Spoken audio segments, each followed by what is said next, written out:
함께 예배 드리는 것이 역력히 표가 나는군요. 아이들 소리가 이렇게 찬송 시간에, 기도 시간에 들려오니까 느끼고 있습니다. 은혜로운 시간 되기를 주님의 이름으로 축복합니다. 오전에 이어서 본문으로 이어지는 내용이고, 내일 성탄절 예배는 또 그 다음으로 이어지는 이런 시리즈로서의 이런 예배 설교가 될 것입니다. 오늘 본문에 보면은요, 우리 하나님께서 우리의 구세주 구원자를 보내시는데 왕궁에서 태어나게 하시지를 않았습니다. 그리고 굉장히 그 레벨이 있는 높은 사람들로 하여금 경배를 받으시도록 그렇게 하시지도 않으셨습니다. 본문에 보면은 왕궁이 아닌 마국간에서 태어나고, 그리고 그가 처음으로 강보에 쌓여 누워졌던 곳은 말구유, 말밥통이었습니다. 그런 내용이 말씀에 나오고 있죠. 그러니까 왕궁도 아니고 성전도 아니고 마국간에서 태어나시고 목자들의 경배를 받으시는 이런 내용인데, 그 허구 많은 사람들 가운데 목자들에게 경배를 받으셨을까? 이 점이 그래도 궁금하지 않습니까? 목자들은 어떤 사람들일까요? 목자들은요, 이렇게 생각해 볼 수가 있습니다. 말씀해 보게 되면은요, 그 앞에 8절을 보면 이 8절서부터 계속 한 문단 속에 들어가 있는데요, 그 지역의 목자들이 밤에 밖에서 자기 양떼를 지키더니, 이런 말씀이 나와요. 거기서 표현해 주고 있는 내용에 그 목자들이 밤에 밖에서 자기 양떼를 지키고 있었다. 이 부분에 근거해서 보면은 목자들이 어떤 사람들이었느냐 하면은 성실한 자들이라고 말할 수가 있습니다. 물론 가난하지요. 그렇게 해서라도 돈을 벌어가지고 자신도 살고 가족도 살아야 되는 그런 이유가 있겠지만, 그런데 이 시간에 깨어 있어서 양을 지킨다고 하는 것은 쉬운 일은 아니라고 볼 수가 있습니다. 이 점에 있어서 목자들은 성실한 자들이다라는 겁니다. 여러분, 옛날이나 지금이나 앞으로도 우리 주님은 누구에게 오시고 누구와 함께 하시고 누구를 통하여 일하시냐면은 깨어있는 자인 줄로 믿습니다. 즉 성실한 자라 그런 얘기인 것입니다. 여기서 성실성은 메시아를 기다리는 성실성이고, 다시 오실 주님을 위해서 성실하게 사는 자들인 줄로 믿습니다.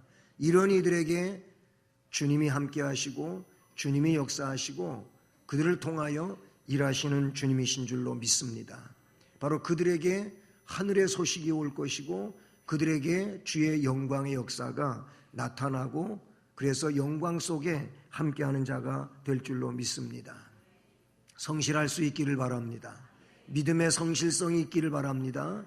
이 진실성을 가지고 일생을 신앙으로 살아갈 수 있기를 바랍니다.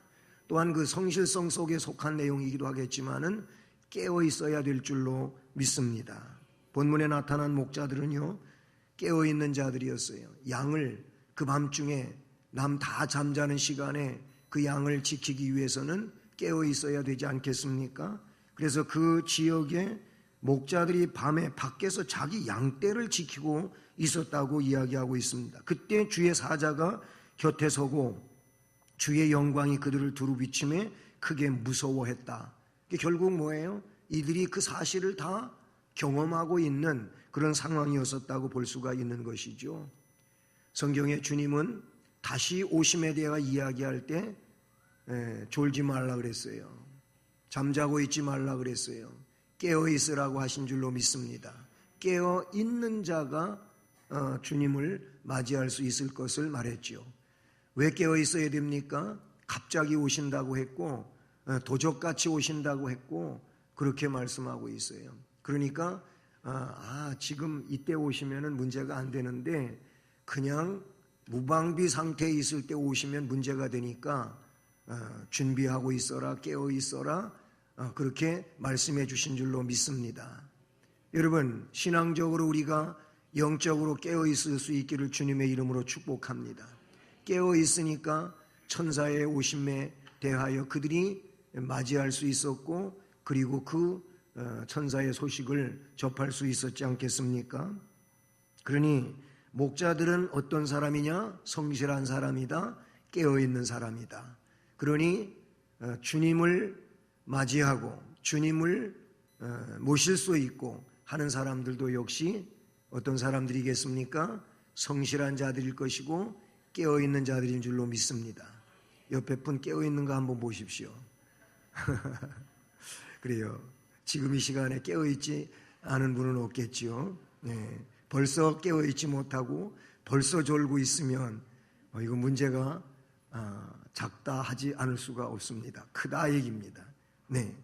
목자들은 그러면 이렇게 성실하고 깨어있는 자들로서 그들이 받은 것이 있습니다.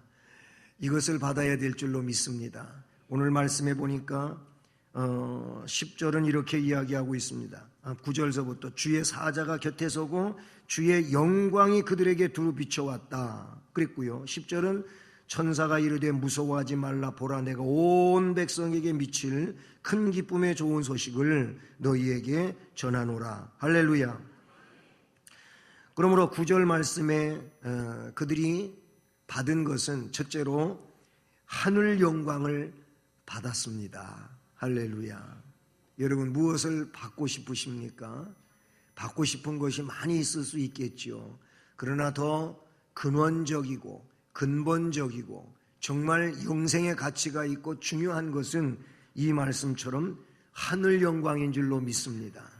하늘 영광이 그 어떤 것보다도 중요하고 값진 내용인 줄로 믿습니다. 따라서 우리도 이 시간 하늘 영광을 받자. 아멘. 하나님이 주셔야 받는 것이겠습니다만 그렇게 사모하고 또 은혜로 나아가는 자들에게 하늘 영광이 임하게 될 줄로 믿습니다. 이 목자들이 그 밤에 받은 것은 하늘 영광이라고 말씀하고 있어요. 그것을 주의 사자가 곁에 서고 주의 영광이 그들을 두루 비추매. 할렐루야. 그렇게 말씀하고 있다는 사실이죠. 그렇습니다. 세속의 재물이나 명예나 권세, 그것도 중요하고 인생을 살아가는 데 필요하겠지만은 그것보다도 하늘 영광이 임하면 영원의 놀라운 은총이요 복이 될 줄로 믿습니다. 하늘 영광이 임하고 또 그들에게 나타난 것은 두려움을 그치게 하는 소식을 받았다고 하는 것을 말씀하고 있어요. 천사가 이르되 무서워하지 말라 그랬습니다. 보라 내가 온 백성에게 미칠 큰 기쁨의 좋은 소식을 너희에게 전한다.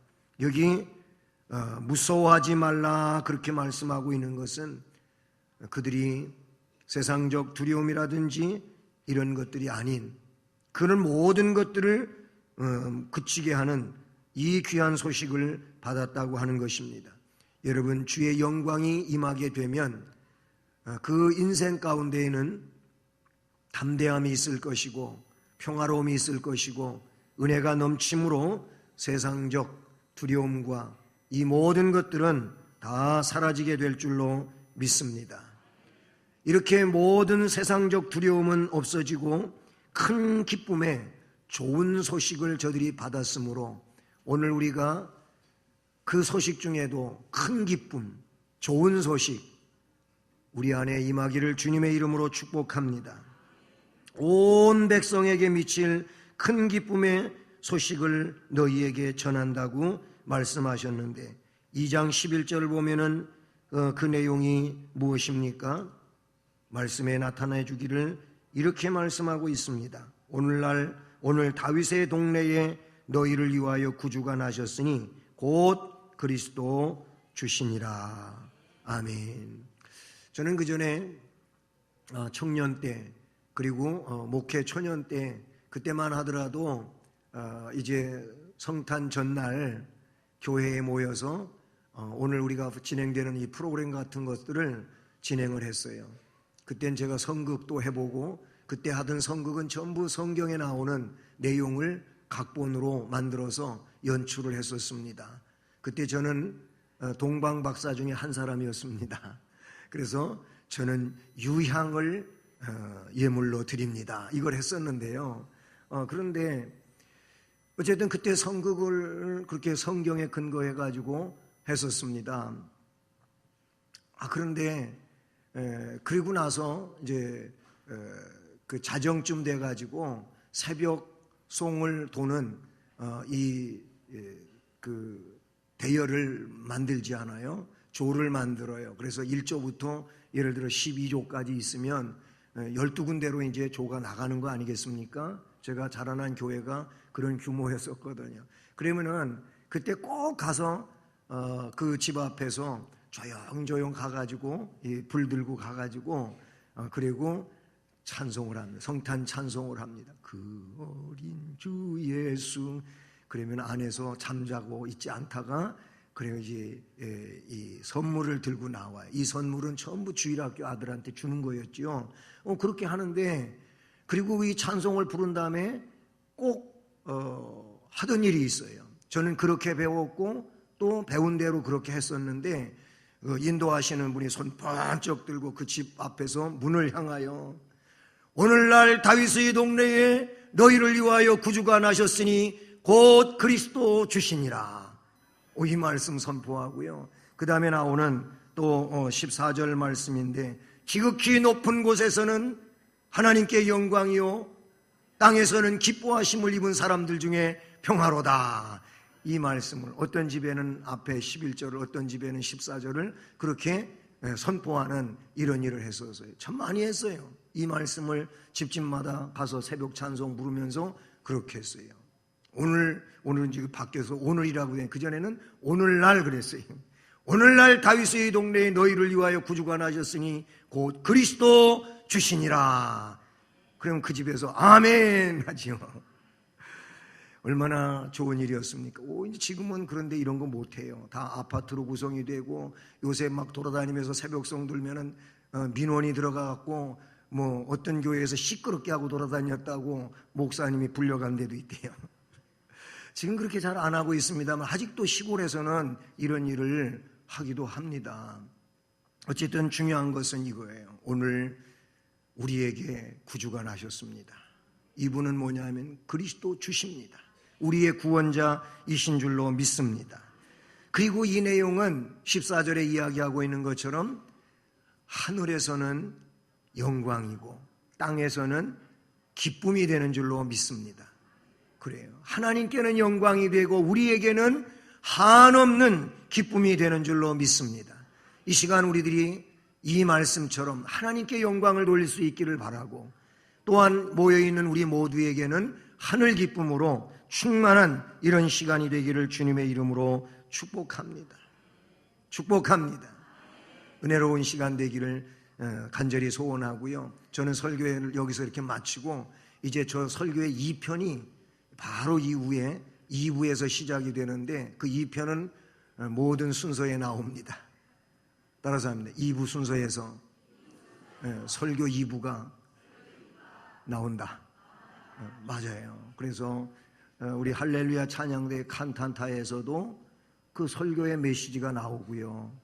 그리고 또 우리 장년들, 청년들, 학생들로 구성된 성극팀에서 그 내용 자체가 또한 설교의 2부가 거기에서 나오고 우리 주일학교 학생들이 준비한 모든 성탄 찬송과 또 특별한 준비 내용 중에서도 이런 내용이 나옴을 기억하시고 목사님은 설교 짧아서 좋다고 하지 마시고 설교 2부에 은혜가 또 충만하기를 주님의 이름으로 축복합니다. 기도하겠습니다. 하나님 아버지